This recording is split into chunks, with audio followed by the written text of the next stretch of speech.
कर रहे होते हैं। इसके अलावा जो बिजनेस की डायनामिक्स मूव हो रही हैं या रिपोर्टिंग के लिए आपको कोई और कैटलॉग में मॉडिफिकेशन करनी है, आप वाया डेटा स्टूडियो से काम कर रहे होते हैं। सो ठीक है, ज़्यादा मेरा नहीं ख्याल के ये इसकी डिटेल डायग्राम है, इसको आप स्किप कर सकते हैं, इसकी आप लोगों को ज़रूरत नहीं है। बस आपको बेसिक डेटा गवर्नेंस का पता होना चाहिए, क्या होता है, कैसे चलता है, इस तरीके से हम चलाते हैं। ओके, ये सारी चीज़ें मैं बता चुका हूँ कौन क्या क्या कर रहा है, बट जरूरी नहीं कि ये ऐसे ही ऑर्गेनाइज चीजें वेरी करती है। डेटा कस्टोडियन, अब यहाँ पे लिखा है director of IT is responsible for this, ठीक है। अब जो ये स्लाइड तकरीबन 2-3 साल पुरानी है, अगर मैं गलती पर नहीं 2018 की स्लाइड है। अब जो लेटेस्ट आपके पास कस्टोडियनशिप का कॉन्सेप्ट है, बिजनेस अपना डेटा खुद ओन करता है, ठीक है। बिजनेस उसको ओन करता है, आईटी सिर्फ उसको अवेलेबल करके देता है, ठीक है। बिजनेस को बेहतर पता है कि कौन सा डेटा उसको चाहिए, कौन सा नहीं चाहिए।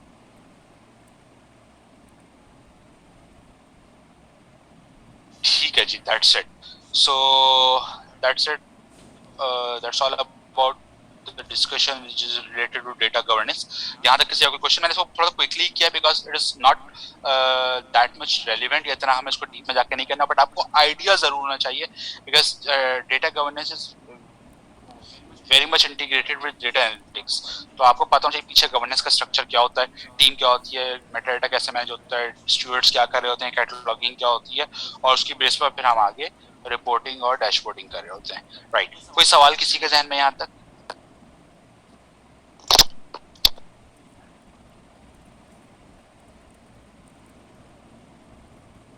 No question? नहीं सर, आज की डिस्कशन तो खासी सेल्फ एक्सप्लेनेटरी थी, कोई खास चीज नहीं। ज्यादा से ज्यादा जो था वो बेसिकली डेटा सिक्योरिटी के रेफरेंस था। एक सवाल था जो कि वैसे आपने जवाब दे दिया कि अगर हम किसी दूसरे को अपना एक्सेस या कंट्रोल शेयर करते हैं तो उसके साथ हमें ये भी देखना पड़ेगा कि हमारी बिजनेस की उसकी क्रिटिकलिटी कितनी। True, absolutely correct, absolutely correct.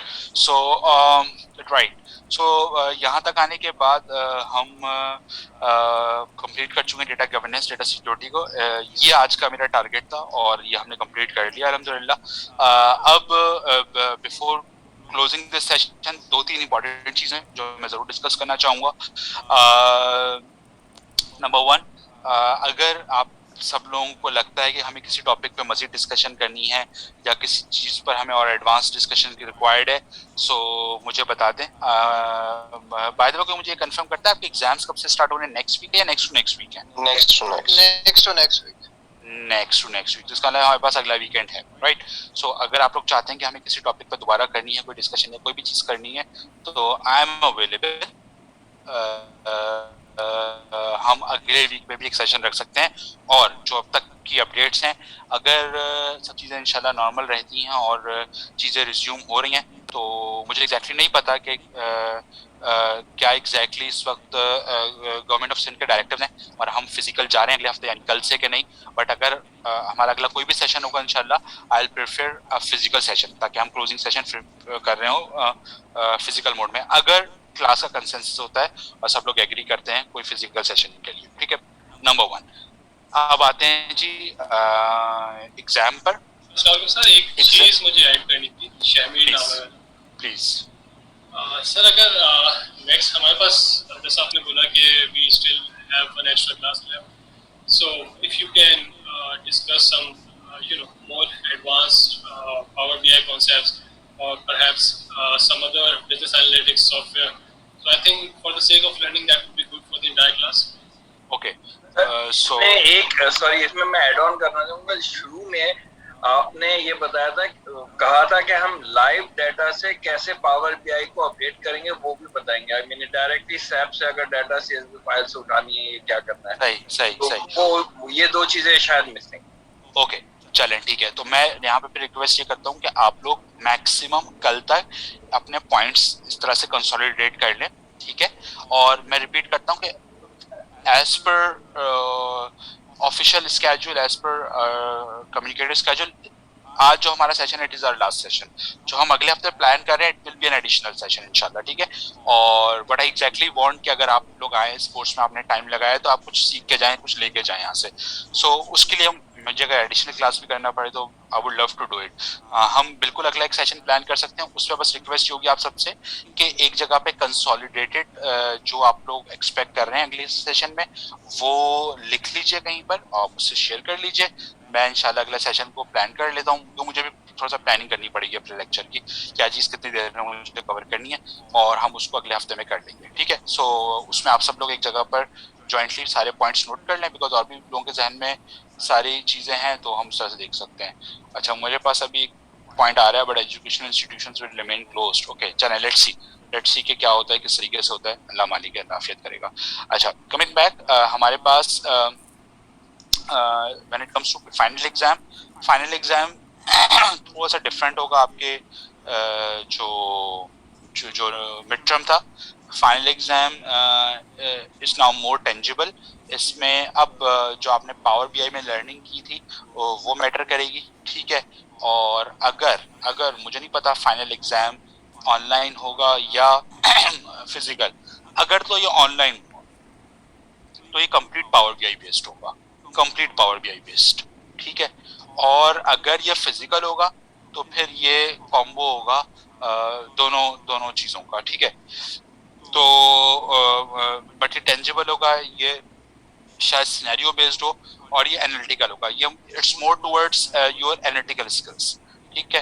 तो इस पे हम ये है कि आगे आने वाले सेशंस में भी बात करते रहेंगे, बता दूंगा मैं आपको।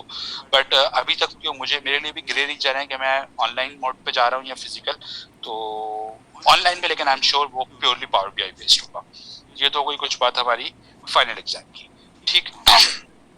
नंबर थर्ड इज के नंबर 1 से लिंक्ड है। आप लोग जब पॉइंट्स कंसोलिडेट करके मुझे बताएंगे तो मैं उसको आपको ऐड कर दूंगा। एक और चीज़ जो मैं सोच रहा हूँ, हमने एक चीज़ डिस्कस की थी मशीन लर्निंग की। मैंने कहा था मैं एग्जाम्स के बाद कोई सेशन प्लान कर लूँगा, अगर पूरी क्लास का कंसेंसस होता है, सब लोग एग्री करते हैं कि हाँ हमें एक एडिशनल सेशन कर लेना चाहिए अगले वीक में। मैं ये भी देख रहा हूँ, सोच रहा हूँ कि हम वो मशीन लर्निंग का सेशन पहले कर लें, यानी अगले वीक में हमारी मुलाकात हो रही है। आई विश के फिजिकल हो, चलें, लेकिन देखते हैं। तो अगर जैसे भी होगी हम शायद मशीन लर्निंग वाला सेशन भी पहले कर सकते हैं, तो वो भी मैं देख रहा हूँ किस तरह से मुझे मैनेज करना है। तो ये 3-4 पॉइंट्स हैं मेरे। बहुत अच्छी बात, machine learning as a concept और थोड़ी बहुत डिटेल पता होनी चाहिए जी। तो इंशाल्लाह मैं भी देख रहा हूँ कि चीज़ें किस तरीके से हमें मैनेज करनी है इंशाल्लाह। तो लेट्स सी कि आगे गवर्नमेंट की क्या डायरेक्टिव्स हैं, आईपी की क्या डायरेक्टिव्स हैं, और चीज़ें किस तरीके से आगे मूव कर रही हैं, लेट्स सी। और बाकी ये है कि मैं एक्सपेक्ट करूँगा कि आप लोग कल तक अगर एक शीट शेयर कर लें। अच्छा, मेरे पास आप लोगों की जो रजिस्ट्रेशन और डेटा कैम्प की शीट थी वो आ गई थी। मैं कोशिश करता हूँ आज के इसी वक्त में बैठकर आप लोगों को इंशाल्लाह कोर्स में भी इनरोल कर दूँ, और आप लोग के पास इंशाल्लाह ईमेल में नोटिफिकेशन आ जाएगा। सो यहाँ तक आने के बाद किसी के जहन में कोई और क्वेश्चन, शक, शुबा, सवाल, इतराज, कुछ भी? सर, जो आप कॉम्बो का कह रहे थे कि इनकेस फिजिकल होता है एग्जाम, तो कॉम्बो से क्या मुराद के मतलब साथ में यहाँ पावर बीआई का भी असाइनमेंट होगा? पावर बीआई का प्रैक्टिकल असाइनमेंट नहीं होगा फिर वो। पावर बीआई का प्रैक्टिकल, देखिए मैं एग्जाम में ये रिस्क नहीं ले सकता कि मैं किसी को बोलूँ कि आईबीए के पीसी पर पावर बीआई पे काम कर, बिकॉज मुझे खुद उन पीसीज पे ट्रस्ट नहीं है अनफॉर्चुनेटली, ठीक है। और पर्सनल डिवाइस शायद मैं यूज़ नहीं करने दूंगा। तो वो फिर इस तरीके से होता है कि हम कुछ पावर बीआई के कुछ बेसिक फीचर्स से रिलेटेड सिनेरियो बेस्ड क्वेश्चंस कर देते हैं कि फॉर एग्जांपल ये डेटा सेट है, इसमें ये कॉलम्स हैं, इसमें किस टाइप की विजुअलाइजेशन आप प्रेफर करेंगे, बार चार्ट होना चाहिए, पाई चार्ट होना चाहिए, पाई चार्ट होना चाहिए तो क्या रीजन है, बार चार्ट मैंने बनाया है इससे क्या क्या चीज़ मैं हाइड कर सकता, मतलब अब जिसने पावर बीआई पे काम किया होगा ना वही उनका जवाब दे सकता है। मैं ये नहीं करूंगा कि पावर बीआई के फला ऑप्शन के अंदर फला क्लिक के बाद फला ऑप्शन को फला क्या छुपा हुआ ऑप्शन था वो बताओ, नहीं, ऐसा नहीं होने वाला। हम लॉजिकल क्वेश्चनिंग पर जाएंगे with respect to Power BI. Shan Ahmed ji sir, आज जो हमारा मेजर टॉपिक था डेटा सिक्योरिटी, उसी से रिलेटेड जो है 2 क्वेश्चंस थे। एक तो सर ये कि जैसे माइक्रोसॉफ्ट है, गूगल है, तो ये लोग जो इतना बड़ा प्लेटफॉर्म हम लोगों को सर्व कर रहे हैं डेटा सेंटर्स का, ऑर्गेनाइजेशंस के लिए तो समझ में आता है कि बिजनेस पॉइंट ऑफ व्यू से वो लोग डेटा जो है उनको गैदर करके उनको सर्विसेज प्रोवाइड कर रहे हैं। बट जो एज अ कॉमन पर्सन हम लोग हैं, हम लोगों का डेटा वो गैदर करके ऐसा क्या पर्पज है, क्या क्या बेनिफिट उनको मिलता है जो वो उसका डेटा गैदर कर रहे हैं? पहला क्वेश्चन तो ये। ठीक है, आप दोनों क्वेश्चन कंप्लीट कर लें फिर मैं और सर सेकंड क्वेश्चन ये था, जैसे रिसेंटली आपने न्यूज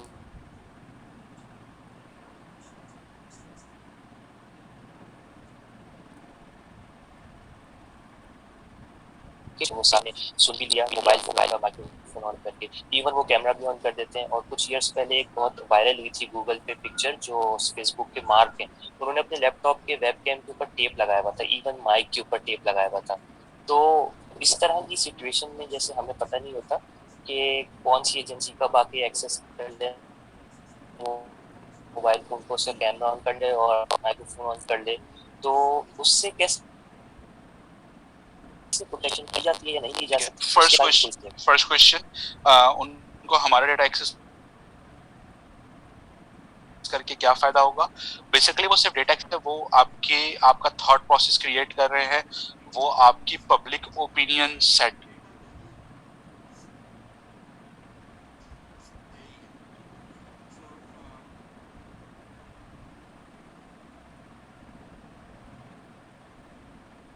कर रहे हैं। मैं अगर तो और मैं 3 ऑर्गेनाइजेशन की बात करता हूँ, फेसबुक, गूगल, इंस्टा, व्हाट्सएप, 3-4 जो हमारे पास पिलर्स हैं, इसके पास आज सैयद शाह अहमद की complete end to end information है। मैं कहाँ पर इस वक्त मौजूद हूँ, मेरी लोकेशन से निकाल सकते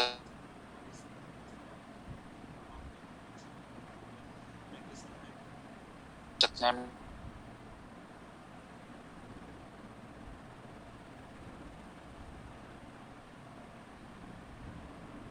सर्टेन लोगों को इन्होंने इम्प्रोवाइज कराना था, जिन्होंने सर्टेन लोगों को विन करवाना था, जिन सर्टेन लोगों के लिए लॉबिंग कर रहे थे, राइट? सोशल मीडिया मार्केटिंग हो रही थी, सोशल मीडिया लॉबिंग हो रही थी, सो डिजिटल कैंपेन चल रही थी, और ये अब प्रॉपर एक बिजनेस की शक्ल में कन्वर्ट हो चुका है।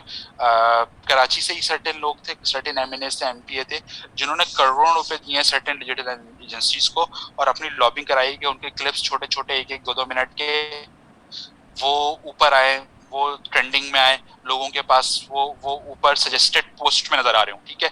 ना सिर्फ ये, बल्कि आज आपके बहुत सारी सेलिब्रिटीज, बहुत सारे स्पोर्ट्समैन आप ये काम करते हैं कि वो अपनी सोशल मीडिया लॉबिंग करते हैं, सोशल मीडिया ट्रेंडिंग करते हैं और उससे पब्लिक ओपिनियन अपने लिए डेवलप करते हैं ताकि उनको आगे आसानी हो सके। नंबर 1, ठीक है जी, तो सिर्फ डेटा का मसला नहीं है, मामला इससे काफ़ी ऊपर है। नंबर 2, इससे बचने का तरीका क्या है? सिर्फ एक तरीका है जो मैंने पहले अर्ज किया आपसे कि इनको अवॉइड करें। फेसबुक का बारे में बता देता हूँ कि फेसबुक जो मोबाइल डिवाइस है वो महीने में एक बार रैंडमली आपकी एक पिक्चर कैप्चर करता है while you are using Facebook application, this for just for the security purpose, ठीक है? ये हमें नहीं पता होता, जो मोबाइल का फ्रंट कैमरा है उससे आपकी महीने में पिक्चर कैप्चर हो जाती है और फेसबुक उसको अपने रिकॉर्ड में रखता है just for the security reasons के कल को कोई खास आपका अकाउंट ब्लॉक होगा, हैक होगा, कुछ भी होगा तो फेसबुक आपसे आपकी ओरिजिनल आइडेंटिटी मांगेगा, वो अपने पास रिकॉर्ड में मैच करेगा, अगर ये सेम है तो वो आपको अलाउ कर देगा, या और भी दीगर पर्पसेस के लिए प्रिजर्व रखते हैं। बट आइडिया इसके ये आपके माइक्रोफोन भी यूज कर रहे हैं या आपका अकाउंट भी यूज कर रहे हैं, अगर आप लोगों को कभी टाइम मिले तो एक URL है, आप चेक कीजिएगा, activity.google इसकी हो सकती है। अगर आप ऑडियो का ऑप्शन क्लिक किया हुआ है तो आपके पास आपकी जो ऑडियो कॉल्स आप कर रहे हैं ये भी रिकॉर्ड हो रही होती हैं और मेरी अपनी ऑडियो कॉल की रिकॉर्डिंग सुनी थी इस पे, तो उसके बाद मैंने को बंद कर। वजह है कि जब आप किसी टॉपिक पर कहीं पर बात करते हैं और उसके बाद आप फेसबुक पर आते हैं तो आपको उससे रिलेटेड सजेस्टेड चीज़ें नजर आनी शुरू हो जाती हैं। मतलब अगर मैं किसी से बोलूँ जी मैंने बहरिया टाउन में प्लॉट लेना है या मैंने फला जगह पे फला गाड़ी लेनी है, और मैं थोड़ी देर बाद फेसबुक पे आकर जब यूज करना शुरू करता हूँ साइड में मेरे पास जो एड्स चल रहे होते हैं उन्हीं चीज़ों के चल रहे होते जो मैंने अभी बात की है, ठीक है? एक तो ये ना कि एड्स चल रहे हैं with respect to my gender, age, location, कि जी मैं अगर टीन एज में हूँ तो मेरे पास फॉर एग्जांपल मोबिलिंक और जैज और यूफोन के एड्स आ रहे होंगे। मेरी एज अगर 45 प्लस है या 50 प्लस है तो शायद मेरे पास इंश्योरेंस कंपनीज के, मेरे पास इन्वेस्टमेंट के, मेरे पास कार्स के, मेरे पास डॉक्टर्स के, मेरे पास और मैं अगर फीमेल जेंडर की बात करता हूँ तो साइड में खाड़ी, सना, सफीनाज, गुल अहमद के ऐड आ रहे होंगे। ठीक है, सो इट इज या it is may be it's my activity dot Google में भी मैं गलत कह रहा हूँ। सो आइडिया इज के एक तो वो प्रोफाइल बेस्ड आपको डेटा के बेस पर आप को यूज कर रहे हैं, प्लस आपकी ऑडियो वीडियो, आपकी ट्रेंडिंग, आपकी कुकीज से डेटा उठा लेना। आप गूगल पे कुछ सर्च करते हैं, वही रेलिवेंट पोस्ट आपके पास यहाँ पर आ जाए। तो आप एक फॉर एग्जांपल एक सजेस्टेड पोस्ट में एक सैड सॉन्ग आया, आपने उस पर क्लिक किया, उस पर भरमार लग जाए। 9 लाख रुपए में उसने जो है ना आराम से ये जाके जो है ना वहाँ पे अपना किया और वो पढ़ भी रही ना, उसके पहले बैठा था वो विनीपेग में आ गया, कंप्लीट हो गई उसकी ना, जॉब भी लग गई उसकी। और सारी चीजें मैनेज कर रहे होते हैं। सो आई थिंक मैंने दोनों क्वेश्चन के जवाब दे दिए। Yes, sir. We can say that they are trying to control a human mind. कैसे होगा इसके घर पे भी हालात तो ऐसे ही थे कि अपने हिसाब से वो उनके ऑब्जेक्टिव को सके। Thank you so much, sir. बहुत अच्छा डिटेल एक्सप्लेनेशन आपका। Thank you. जी, और किसी को कोई क्वेश्चन? यहाँ तक तो वो इंटर्न के लिए आने के लिए भी राजी हो गया था। ओके, सो यहाँ तक आने के बाद थैंक यू सो मच, आप सब लोगों ने आज ज्वाइन किया और हमने सेशन कंप्लीट किया। हम सेशन कंक्लूड कर रहे हैं। अगेन आई रिक्वेस्ट कि अगले सेशन से रिलेटेड जो भी आप लोगों के जहन में है मुझे बता दीजिए। I am okay to have another session इंशाल्लाह, और उसका जो भी फिर आउटलाइन होगी मैं फाइनल करके वो भी कम्युनिकेट कर दूंगा, ताकि जो भी हमें वैल्यू एडिशन करनी है अपनी प्रोफाइल्स में वो हम कर सकें इंशाल्लाह। So thank you so much once again आप लोगों का आज कनेक्ट करने का, और लुकिंग फॉरवर्ड कि नेक्स्ट वीक इंशाल्लाह हम लोग लास्ट सेशन की तरफ मूव करें और उसमें हमें जो चीज़ें करनी है उनको हम इंशाल्लाह कल तक फाइनलाइज कर सकते हैं। Thank you so much. Attendance में आज सब प्रेजेंट है, मैंने अलग से किसी को मार्क नहीं किया। ठीक है जी, thank you so much everyone, thank you so much. Thank you, thank you, thank you, Thank you, sir. Thank you, sir. Thank you.